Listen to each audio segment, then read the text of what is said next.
Naquele tempo, um homem que estava à mesa disse a Jesus: Feliz é aquele que come o pão no reino de Deus. Jesus respondeu: Um homem deu um grande banquete e convidou muitas pessoas. Na hora do banquete, mandou o seu empregado dizer aos convidados: Vinde, pois, tudo está pronto. Mas todos, um a um, começaram a dar desculpas. O primeiro disse: Comprei um campo e preciso ir ver. Peço-te que aceites minhas desculpas. Outro disse: Comprei 5 juntas de bois e vou experimentá-las. Peço-te que aceites minhas desculpas. Um terceiro disse: Acabo de me casar e por isso não posso ir. O empregado voltou e contou tudo ao patrão. Então o dono da casa ficou muito zangado e disse aos empregados: Saí depressa pelas praças e ruas da cidade, traze para cá os pobres, os aleijados, os cegos e os coxos. O empregado disse ao Senhor: O que tu mandastes fazer foi feito, e onde há lugar?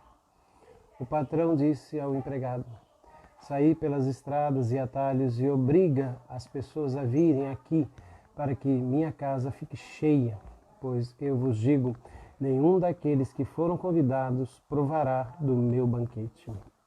Palavra da salvação. Irmãos e irmãs, por vezes, atrás de um gesto aparentemente magnânimo, como convidar alguém para uma refeição, pode esconder-se um sentimento egoísta.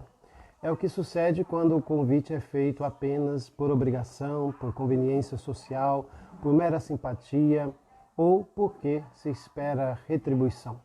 Obviamente, o tempo do Evangelho, que tem ressonância já no final da primeira leitura de hoje, é o da gratuidade, acompanhado e valorizado pela opção preferencial pelos pobres, que não é uma descoberta dos cristãos de hoje, mas a quinta essência do Evangelho.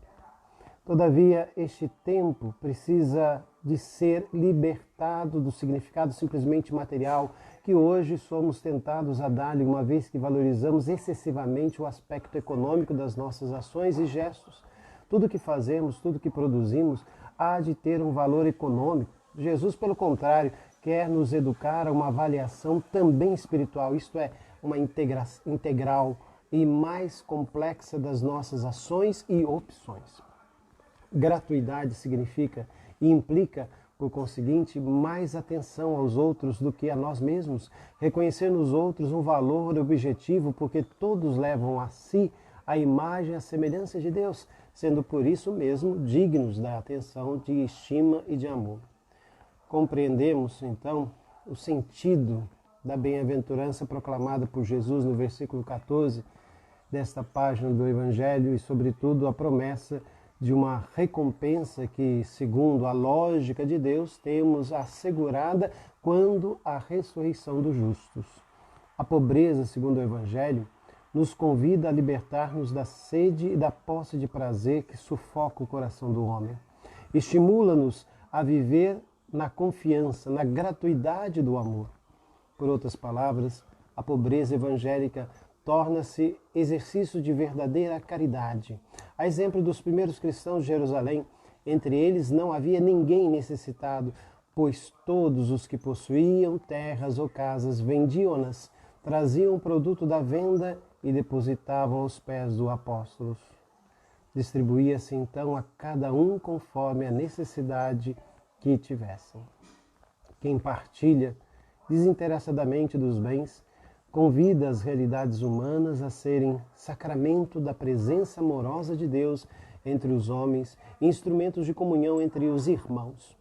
O verdadeiro pobre, segundo o Evangelho, é aquele que, trabalhando, multiplica os bens, os talentos e distribui para melhorar a vida de todos. Na multiplicação dos bens e na relação com os outros, há um perigo.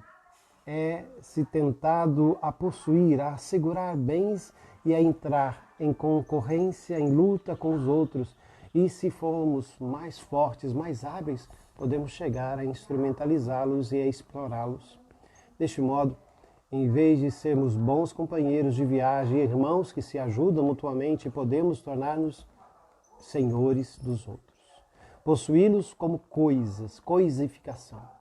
É assim que o homem com violência, satisfaz a sua ânsia de domínio, priva os outros da sua liberdade e os instrumentos para se autoafirmar.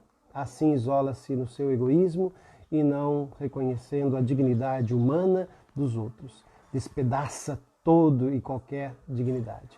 Torna-se um tirano, um explorador, um bruto, não uma pessoa. A gratuidade realiza o homem, o torna feliz.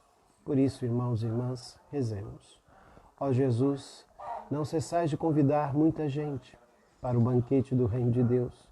Envolvidos com os bens terrenos, muitos convidados se dão desculpa e não comparecem. Esse não provarão do seu banquete. Chama novos adeptos, dá-nos, Senhor, o discernimento para priorizar as realidades do teu reino.